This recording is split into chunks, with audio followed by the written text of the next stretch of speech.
Quasi rompe l'amicizia, sai? Aspetta, a fortuna, vai, già hai visto. No, però ragazzi, 5 centesimi che già partono a pesca. Dove?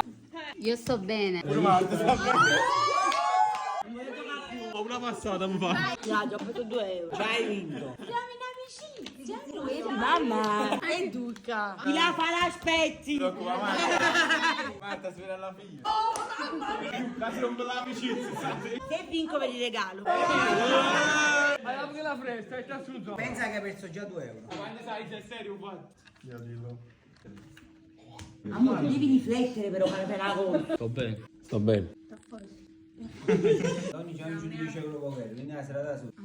Sto bene. Problema vicino a questa. Dai, questa è la difficoltà del dai,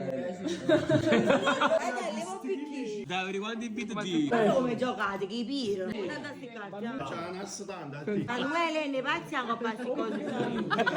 Non ci arriva la San Marta. Pure il bastone della Rai!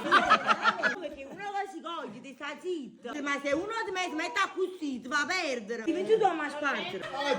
Oh, la gente che mi va bene, mi ricarte buono. Grazie. No, io sto bene. Sei buono? Ma chi sta? Ma è buono? Ti sembra la fredda? Dopo si sa io. Ma te ne guardi mia vita, Andrea. Ma ci penso comunque che sta sempre. Vedi che l'hai. Ah, pure tu. Oh, ma vedi che si sa anche quello che stava facendo i suoi soldi. Amore, gioca non pensare che sei fidanzata. È il primo innamorato di sei.